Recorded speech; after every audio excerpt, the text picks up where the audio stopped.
Olá,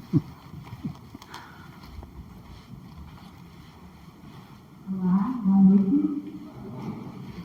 Todas. Entendo que nós estamos aqui degustando e querendo passar com Garanhuns. E hoje, nesse palco, vamos ter artistas locais de Garanhuns e região que faz a história do teatro de Garanhuns. As artes cênicas, né, no geral. E essa ideia de hoje, ela se chama Palco Célula, que é um experimento que a gente está fazendo. Surgiu nos nossos encontros aqui com a equipe, que trazer esse momento de experimento com as pessoas que fazem arte aqui. E esse projeto precisa tem a vida longa dentro da mostra, não só na mostra, né, mas o ano inteiro a gente possa trazer o Palco Célula sempre para esse momento de troca. E vou aqui pilar. Mas antes, a gente está nessa mostra Marcos Freitas, que tem mais de 16 anos, e que começou quinta-feira, 19, e lá está dia 29. O nome dessa mostra não é à toa, é de Marcos Freitas mesmo, que foi o grande representante do teatro daqui de Garanhuns, e que é uma mostra feita por pessoas daqui, feita por pessoas daqui. Mesmo que a gente receba algumas apresentações de fora, como ontem, do palco giratório, mas tem sua história, né? O palco giratório tem sua história, como o Marcos Freitas também tem sua história. Então, tudo se conecta. E é isso. Dentro da programação da gente de hoje, vamos ter o Ladrão de Cavalos, com Juliane Galinha, a primeira sessão. A segunda, No Mar Tem Lágrimas e Saudade, com Daniel Luciano. A terceira, O Amor Escapa por Entre Planos, com Edith Ferreira. E Guerras, com Ana Pinheiro. Então, um bom espetáculo. E no final, vamos ter nossa troca, nossa conversa e debate sobre o que a gente vai ver hoje. Obrigada.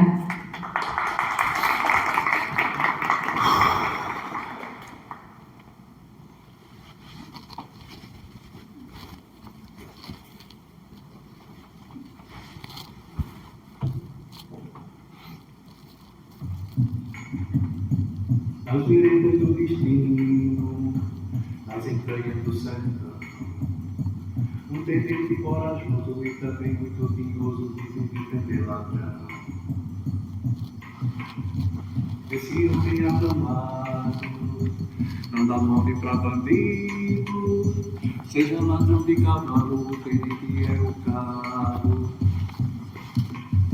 Gratuito é surpreendido, a sua melhor história no encalço dessas caças tem um nome e sobrenome, é o Manuel Três Braças. Essa história que se segue deve ter sua lição, que nem sempre o mais esperto pode ser um valentão, que nem sempre o mais esperto pode ser um valentão.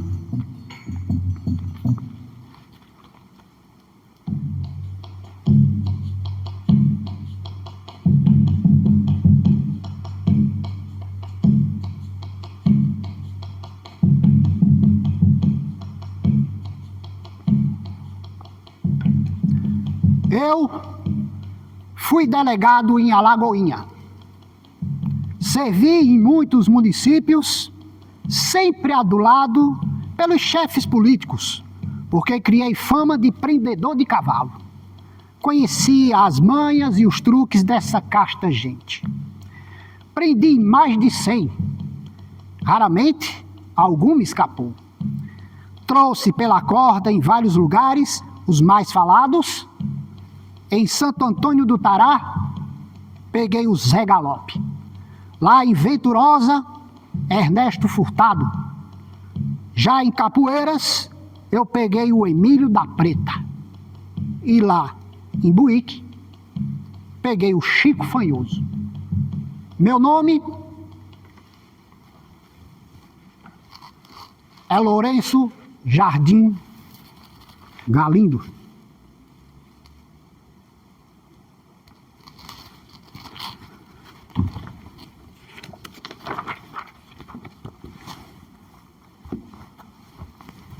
fui nomeado para a Lagoinha quase que de propósito. O famoso Manuel Três Braças, apelido que lhe deram por botarem quase 15 léguas por dia ele andava, que tinha esse nome, fazia graça da polícia. O tenente que eu sucedi, com os seus 8 soldados, era para ele um brinquedo de 4 cantos. Quando estavam no extremo, no encalço do ladrão, ou já o bicho manhoso surgia do outro lado, folgadinho de seu. Eram 9 cágados atrás do vento. Cheguei prevenido. Sabia, pelas informações, das proezas do homem. Assim que cheguei em Alagoinha, recebi a primeira queixa.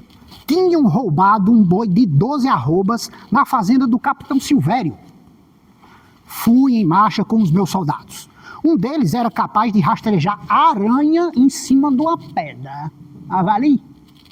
Pois, na fazenda, fomos informados que o boi saíra do cercado como por encanto. Nenhum buraco na cerca. Pelo curral, teria sido impossível. Por quê? Na portaria havia um cadeado. Capitão Silvério me garantiu. Isso é coisa de Manuel Três Braças, tenente. Aquilo não tem vergonha de ser ladrão de cavalo, não. A cerca foi desmontada, tenente. Espinho só, pelo castanho agarrado nesse espinho. Para mim, aquilo era um sinal de nada. No lugar dos pés, notava-se uma coisa estranha. 2 rastros de botas com a areia levemente arranhada das esporas. Os rastros, embaralhados, ganhavam uma vereda, voltavam e entravam noutra, tomando várias direções. Isso é truque conhecido de ladrão de cavalo, tenente. Fazendo zigue-zague para ganhar tempo ao rastejador. Segue aqui, volta acolá. Acabamos perdidos no emaranhado dos rastros.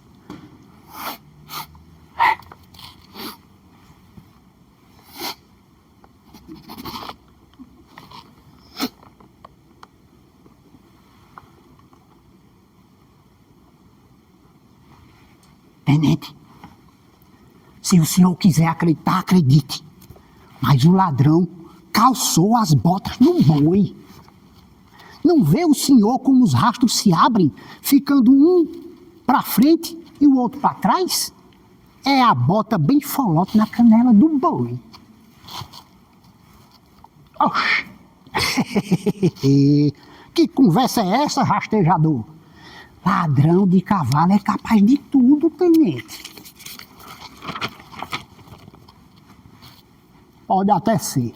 Mas o fato é que o ladrão nos despistou e agora deve estar vendendo tranquilamente o boi roubado por aí, qualquer feira. Vamos voltar para a Lagoinha. O problema, seu prefeito, é que me avisaram muito tarde do roubo. Quando eu cheguei lá no local, o rastro já tinha secado. Mas eu lhe garanto, da próxima vez, esse tal de Manuel Três Braças não me escapa. Seu delegado, roubaram um cavalo essa madrugada, num sítiozinho que fica aí na rua. Veja, delegado, a pista está indo por aquela estrada larga. Chame o rastejador. Saímos acompanhando a marca dos pés do cavalo e do ladrão, que usava apenas uma alpercata. Era o mesmo, com certeza, só não entendia porque o ladrão não montava no cavalo. Delegado, o ladrão tomou 4 direções e depois voltou novamente ao entroncamento. Olha, rastro vai seguro por uma das estradas, tenente. A meia estrela. Olha, e o homem usa agora 2 alpercatas. Daqui a pouco, o rastreador falou, olhando para uma mancha de areia na estrada. Molhada.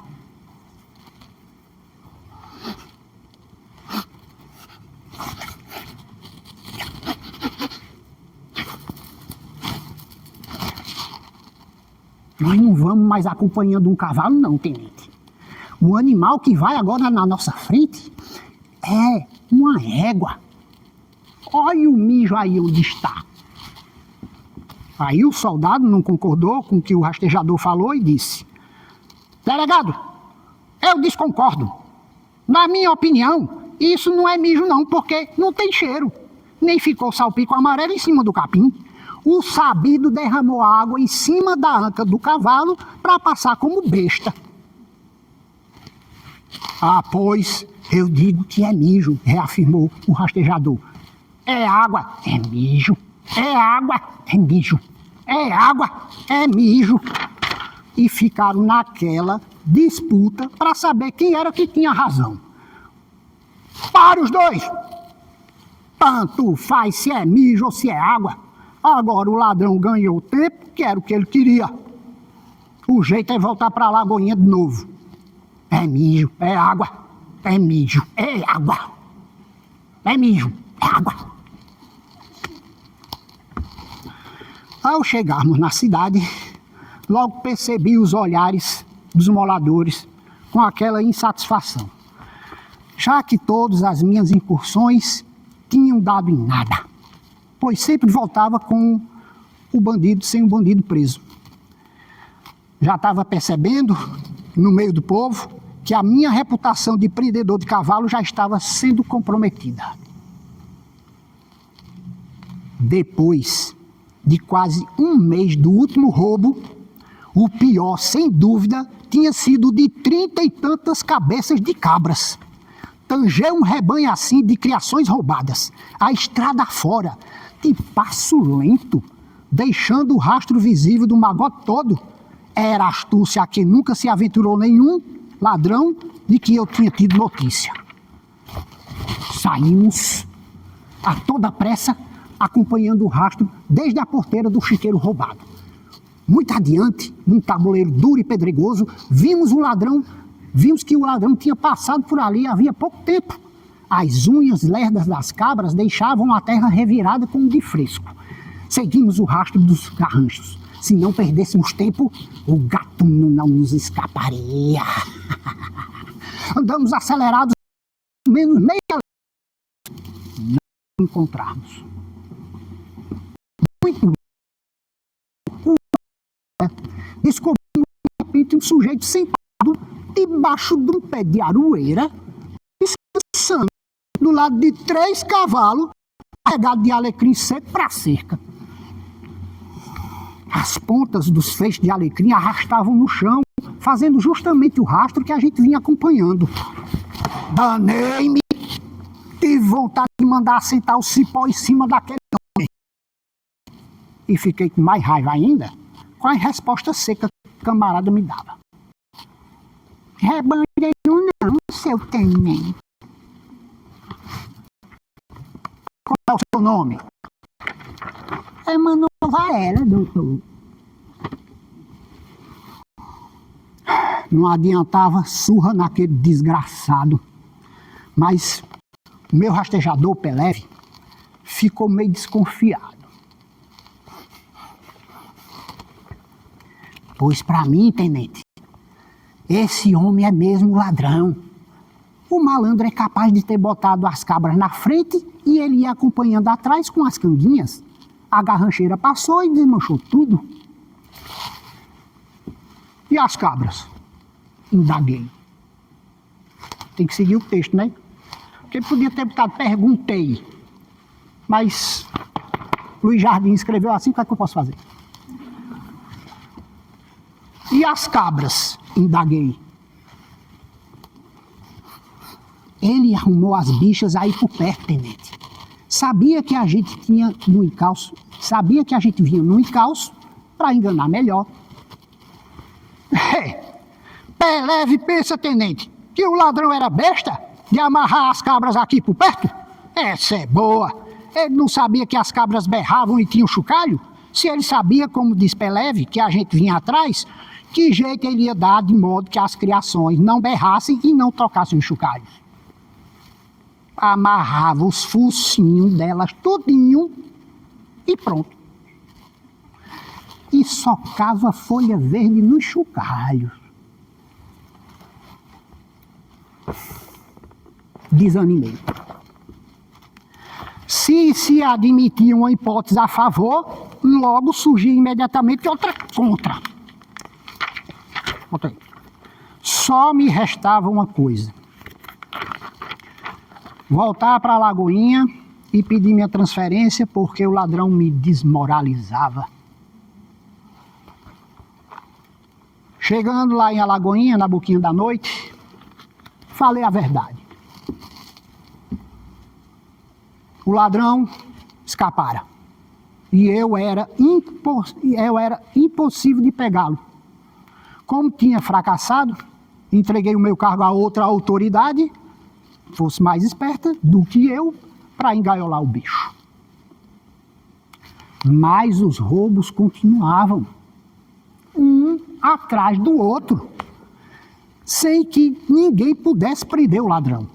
Na maioria das diligências, eu mandava o sargento, mas ele voltava sempre sem resultado nenhum.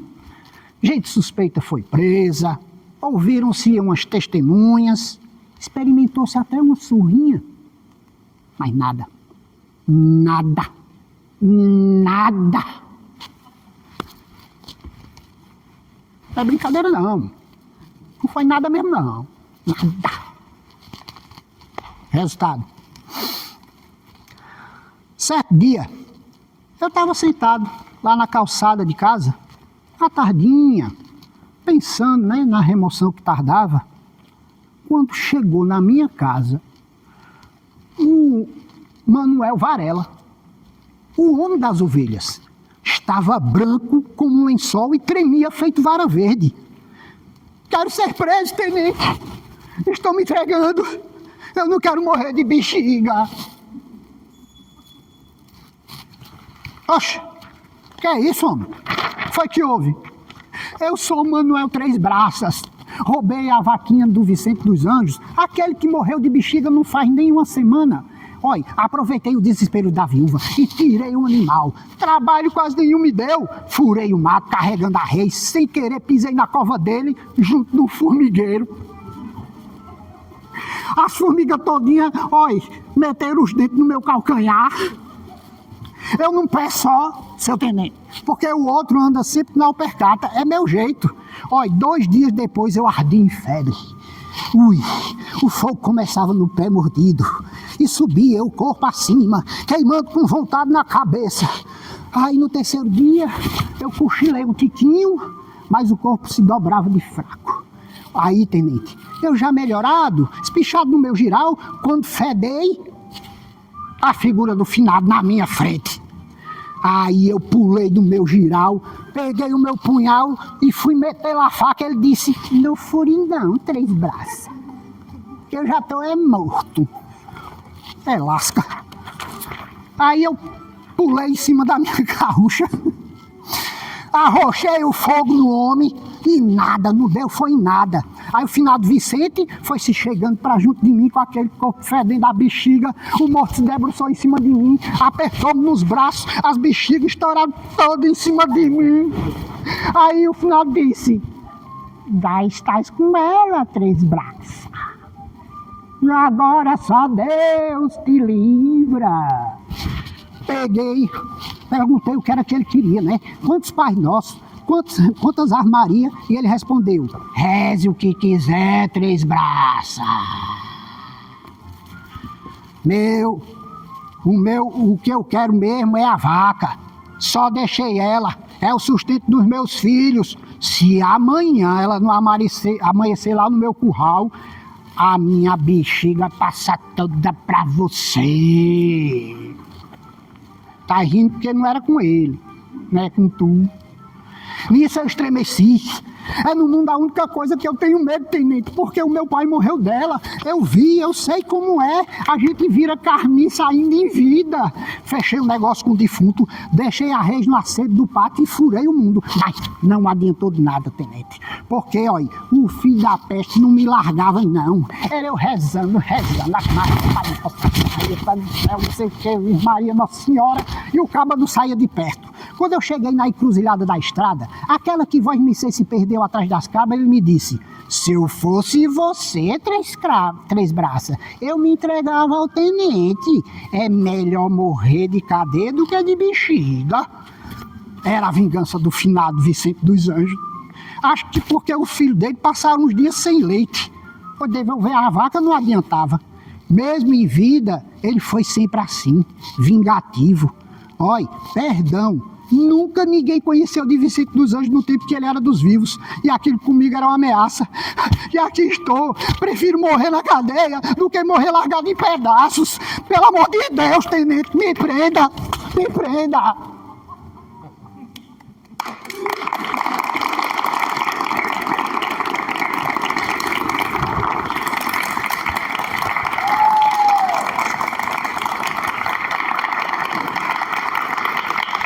Obrigado. Eu acho que quem poderia falar melhor aqui, né, sobre o nosso trabalho é o nosso querido diretor Everton Kelly. Aí no final a gente vai falar, né? Então, fiquem aqui para a próxima atração, tá bom? Obrigado.